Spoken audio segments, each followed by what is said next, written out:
Hello and welcome to Roundtable. Germany wants to kick its Russian oil and gas addiction. Despite the conflict in Ukraine, Berlin is still sucking in billions of dollars of Russian energy to power its huge industrial complex.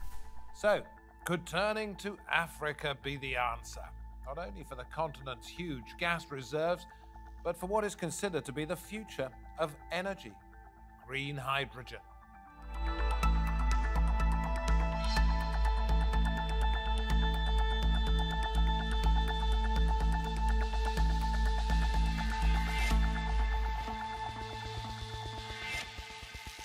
Very good to have your company. I'm David Foster. Europe's reliance on Russian oil and gas has become glaringly obvious due to the conflict in Ukraine. Germany, which is one of the most dependent European countries, is now looking for new sources of energy in Africa. 50% of Germany's energy comes right now from Russia. Africa, for its part, holds more than 7% of global gas reserves. In 2020, Africa's contribution to global oil exports reached nearly 9%. However, it is lacking investment. Africa received just 4% of all global funding. And this is where Germany could come into its own. It needs the oil and gas to power its factories and heavy industry. And as the fourth biggest economy in the world, it has the financial muscle to assist Africa. On a tour to the continent last month, Chancellor Olaf Scholz signed oil and gas infrastructure deals. German companies are keen to finance the production of clean energy, such as hydrogen, that can then be exported to Europe. Given Africa's colonial past of resource extraction, will Germany, in a sense, repeat the past, or will Africa really benefit? Let us go first of all to Washington, D.C., and there we see Gyude Moore, Senior Policy Fellow at the Center for Global Development. He is a former Liberian Minister of Public Works, so has an insight into how things have and are developing in his country and perhaps in other parts of Africa. To Vienna, Austria, Velina Tchakarova, we welcome her back, Director at the Austrian Institute for European and Security Policy. And in London, Christof Ruehl, Senior Research Scholar at the Center on Global Energy Policy at Columbia University. He is a former Chief Economist at BP, that is British Petroleum. You're all going to weigh in on this, I think, but I'm going to come to you first of all, if I may, Gyude, and ask you, if Africa's reserves were properly developed, could it supply all the energy needs of Germany and or Europe as a whole? Thank you again for having me on. I think it could supply a significant portion, not all. One of the reasons is because there's little consumption locally, but there's rising demand.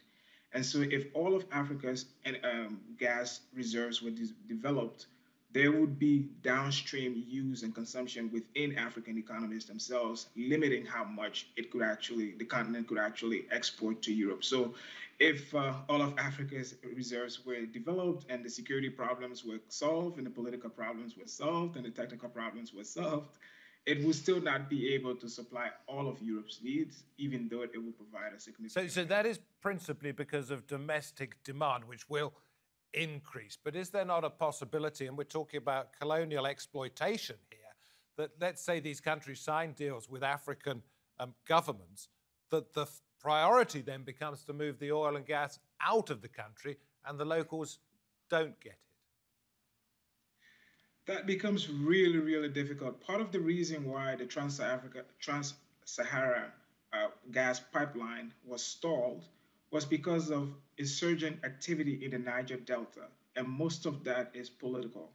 And that pipeline is supposed to go through Agadez in southern part of Algeria and the northern part of Niger, where the Tuaregs have been very active, wanting the state to be more present there. So the circumstances under which African governments sign an agreement and export all of the gas to Europe without using any locally would be very, very difficult. In fact, right now, Italy has signed an agreement with Algeria to increase production supply by 40%. But there are questions of whether Algeria can actually do that because of increasing demand locally. So it will be very difficult for an African government to develop fully its gas fields and simply export all of it. Politically is untenable. Come back to you about Liberia a little bit later on. But Christof, I want to bring you in because with British Petroleum, with BP, you operated in countries such as Angola, Algeria, latterly in your time there, Mozambique. Has that kind of development and investment continued in the years since you left the company? In general, of course. You know that BP recently has focused much more on renewables and has declared its intention to scale down gas and oil production and consequently investment. But to some extent, of course, it continues. And at least Angola in the deep water and then Algeria and also in the gas fields, that's the kind of expertise which they bring to countries, which I think is still required. Would it be fair to say that while BP was working in the countries that we've just gone over, Nigeria, which we've mentioned, was principally the domain when it comes to Western oil companies of Shell? Do you think these countries are making the most of what they have, or going back to the point I made to Gyude at the beginning, are they perhaps being exploited, and is there a danger that that could continue with this increased investment? I would take a different take to both questions. So no, they're not making the most of it, and no, it's not necessarily because they're exploited. What you have very often is in countries which have raw materials and sell them or have to sell them, but not very well developed civil societies, legal infrastructure, just the kind of rule of law and system which you need to prevent abuse. You get an overlay of corruption and you get politics translating into violence. You get all these phenomena which we know as the resource curse, meaning countries which should have large resources, should therefore be rich, are suddenly looking as if they were cursed.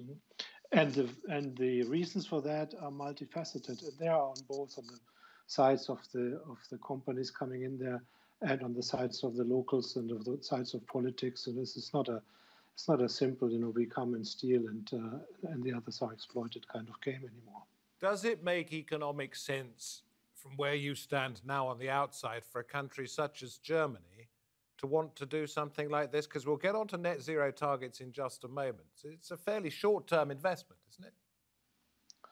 To do something like this means to engage with contracts with African countries. Absolutely.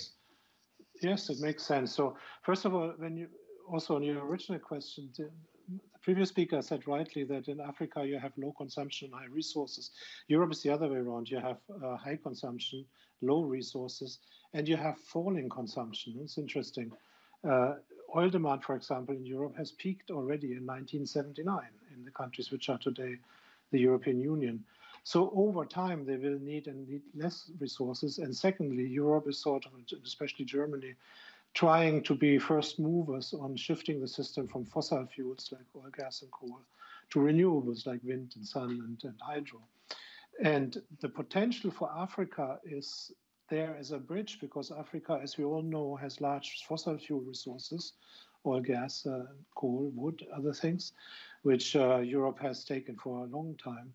But also Africa, particularly North Africa, has a lot of sun, for example. Once it becomes possible to transport electricity through high voltage lines, then projects like having big solar plants in Algeria and the Maghreb regions become very attractive. And that could be a huge advantage, so that this kind of energy partnership could move away from just digging something out of the ground and then burning it somewhere else, to more of a cooperation on the new energies, which are becoming increasingly important, Velina, if technology allows. I'm going to come to you in just a second, but that is after we hear from the German Chancellor, who actually, in part, mentions what we've just heard from Christof. We are discussing about how we can diversify our supply with gas and getting away from the need to buy it from Russia. And this is also meaning and makes it necessary that we invest into infrastructures that gives us a chance to buy gas from LNG, liquid gas, which is the way many countries in the world are already doing. We are very heartened to hear that Germany will be wanting to cooperate with countries like ours in that regard. We have embarked on a hydrogen economy direction, and we hope to be one of the key players in the hydrogen sector. Well, there we have the German Chancellor, Velina, and the South African President. They're talking about cooperation in different areas of energy production. Does that seem right to you? Oh, yeah, absolutely. And given the ongoing war in Ukraine, it is a strategic necessity for Germany. And, knowing that Germany is, of course, the most important economy within the European Union, Germany is going to steer up a lot of these reforms and steps within the European Union as well, to also open up to new possibilities in Africa. So the one thing, of course, is that fossil fuels will be still an option for the transitionary period. Of course, scaling down oil, but at the very same time, as mentioned, LNG, so liquefied gas and gas exploration will be on the table. And then, of course, everything that is within the framework of renewables. Hydrogen is going to be on the top, specifically when it comes to German and European Union investments in various African countries, but also, of course, when it comes to renewables such as wind, solar energy. It's about two sides of the coin. On the one side, it was already mentioned, of course, it's about investments on the ground in Africa to intensify consumption on the ground, but on the other side, of course, it's also about imports. Okay, do me a favor. Sorry to butt in, but we've heard hydrogen mentioned a number of times here, and I think our viewers, I also, would like to know where hydrogen stands in this. How do you get your energy? How do you get your hydrogen from current resources?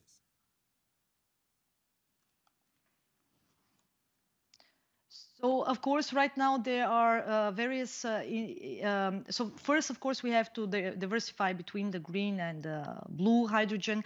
It's still, of course, very much at the level of exploration of the various, ways how to actually,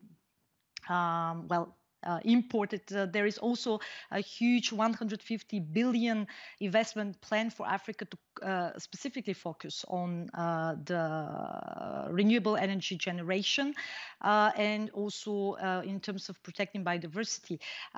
When it comes to the hydrogen, there is still, of course, this conflict within the member states, because hydrogen also requires use of gas, fossil fuels. And of course, there is this conflict within the member states. On the one side, whether natural gas should be considered for the transitionary period or not.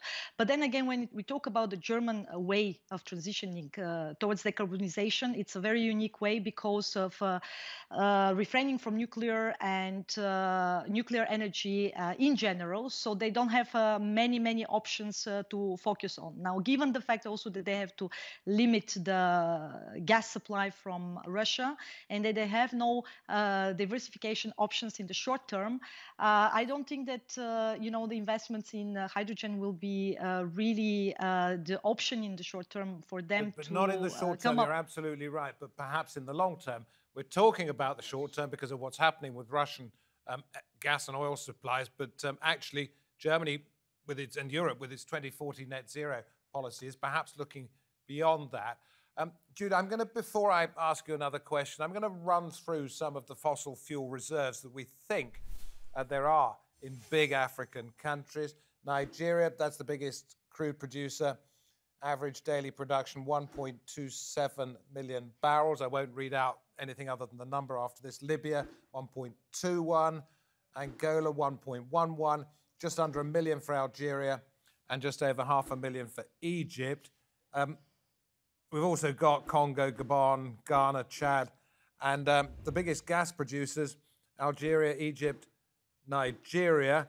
Nigeria with 206.5 trillion cubic feet, and Algeria going downwards, 159, Senegal 120, etc., etc. There's a lot of wealth out there. How well is it being used at the moment, would you say, Gyude, until we get onto the problems of looking too far ahead? Sure, and I think this is the issue. I think the previous speakers did allude today to this, that if Africa and its largest producers of hydrocarbons are going to take advantage of Germany and Europe looking for alternate sources, in the short to medium term, there is not a significant amount that can be done. For example, Nigeria has more reserves than Algeria and Egypt, but Algeria and Egypt export more gas than Nigeria, simply because Nigeria doesn't. The sector in Nigeria suffers from underinvestment and the development of the infrastructure. So consequently, you have these significant amounts of reserves, but haven't been fully developed. And the development of those reserves is going to take much longer than Germany or Europe could do. So right now, what Germany and Europe are looking for is an alternate supply for what they're missing from Russia, and to wean themselves off that. So I think insofar as the African reserves are concerned, yes, the reserves are there, but the development of the infrastructure to extract and export the reserves. Do you want to put a timeline on any of this? Because we're talking about 2040, we're only 18 years, maybe less than that, away from 2040 net zero. How much of it is it going to be available before that time, or is it just dreamland? Well, so for example, there's a pipeline that's supposed to go from Nigeria to Morocco, the second pipeline. That pipeline is supposed to take about 25 years. But in 25 years, it is unclear if European demand for natural gas is going to be where it is. So I think the long-term development, the long-term partnership between Europe and Africa will probably be more renewable than natural gas. Well, that's very interesting, because we were talking at the beginning about the need to get energy supplies today, but there you're alluding to tomorrow and the day after, the year after tomorrow, et cetera, et cetera. Christof, we've seen this coming for quite a while. I would have thought everybody plans for catastrophes and eventualities, and hopefully they do, so that they are prepared for them when they come. Has Europe been a little bit slow, perhaps, in understanding that it needed to look elsewhere, not to have all of its eggs in one Muscovite basket, if you like? Actually, I don't think so. I think when you're in the position of a consuming and importing country, and you think of these markets as global markets, the oil market, no doubt, is globally integrated. Shouldn't really matter which country you buy it from, because these flows are, as we are seeing now under the sanctions, constantly replenished, because it's fungible. It goes with ship anywhere you want it. And then you go for gas and coal, and you go to the cheapest supplier. And for a long time, that was Russia. And there's also some big diversification in Europe. So this, what I just said, holds for northern countries, for Central European countries like Germany. In the south, they went for LNG imports, for liquefied natural gas from the US and others a long time ago. But there's also some more, cultural or historic component in that.